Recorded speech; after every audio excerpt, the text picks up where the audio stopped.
Hi, everybody. This is Jimmy DeYoung. Welcome to Prophecy Today video. On Prophecy Today weekend, we focused on the chemical weapon of mass destruction threat from Syria, and that its Prime Minister Bashar Assad is ready to unload this chemical weapon, this weapon of mass destruction, possibly on his own people or some adjoining country, i.e. Israel. Our broadcast partners talked with us about the situation, gave us details behind the danger of this chemical weapon of mass destruction, which could indeed bring harm to many, many people. We talked with Ken Timmerman in Washington, D.C., as one of our broadcast partners, how this chemical sarin gas is ready and is so dangerous and how it kills in moments. Also, we talked with him about why Bashar Assad is ignoring President Obama and why he is not taking the warning from the president and the United States. Dave Dolan gave us our Middle East news update. We discussed the possible sarin attack on Israel by Bashar Assad to divert attention away from what's happening in his country. Also, King Abdullah was in Ramallah. He's there to help Mahmoud Abbas, the president of the state of Palestine, to establish that state. Rabbi Yoel Karen talked about an Abbas statement earlier this week when in Ramallah, Mahmoud Abbas said that Jerusalem is the eternal capital of the state of Palestine. That's right in the face of many Jewish leaders down through the years. Jerusalem, the Bible tells us, belongs to the Jewish people. We'll get into that discussion with Yoel Karen, and we'll also look at Hanukkah, a Jewish holy day. Rob Congdon is our man who covers the European Union. He talked with us on Prophecy Today weekend about how the European Union is looking at the situation in Syria. And then we had a conversation with Steve Herzig. He is the National Director of Friends of Israel, and he gave us the details, the historic background for Hanukkah, this 8-day Jewish holy day, and he brought to our attention the connection between Hanukkah and Christmas.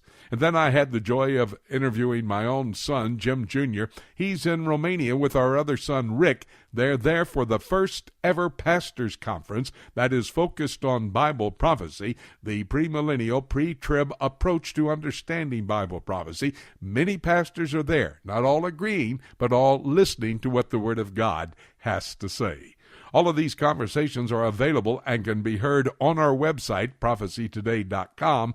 You go to the website, then go to PTRN. It's on the right-hand column of the front page. Scroll down and you'll see it. Double-click on it. It'll bring up each individual interview or the entire program. They're all archived there. Every one of our broadcasts are. That's at prophecytoday.com, PTRN. And by the way, be sure to tell a friend about what they can listen to on Prophecy Today. It'll give them great information.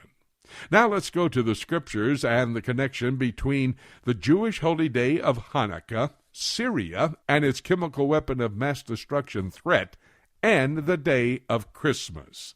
You know, the celebration of Hanukkah, celebrated by the Jewish people, marks the victory over a Grecian king who governed what is modern-day Syria, but this Jewish holy day has a connection to Christmas as well. If you have a moment, think about this with me.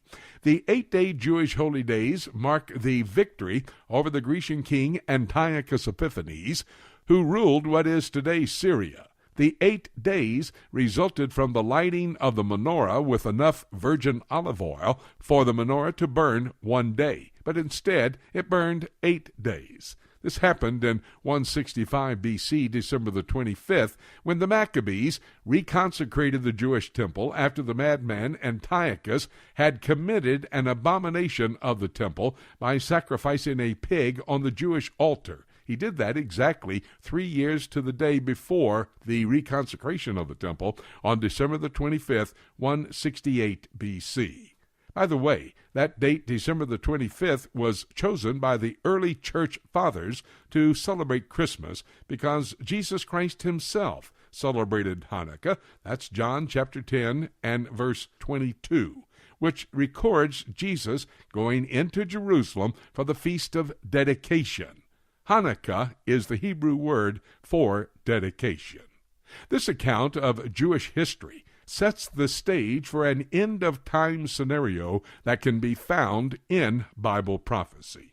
When Antiochus Epiphanes slaughtered a pig on the Jewish temple altar, the Bible called it the abomination that maketh desolate. It was a prototype of the abomination of desolation that the Antichrist performs at the midway point of the tribulation period. And that's found in the book of Daniel, chapter 9 and verse 27, Matthew 24:15, and 2 Thessalonians chapter 2 and verse 4. Since this satanic event will take place in a Jewish temple in Jerusalem, that reveals to us there must be a temple in Jerusalem for this prophecy to be fulfilled. And that next Jewish temple is ready to be rebuilt right now.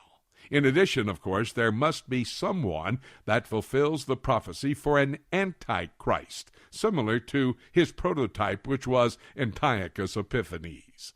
That world dictator is alive and well on planet Earth today and ready to assume his satanically energized power and his seat of authority. That's found in the book of Revelation, chapter 13, verses 1 to 3. Jews celebrating Hanukkah today is a reminder that in a near future tomorrow, Bible prophecy will be fulfilled. Let me remind you quickly that the rapture takes place before all of these prophecies are fulfilled. And that rapture could happen at any moment. And having said that, there's nothing left for me to say, except let's keep looking up until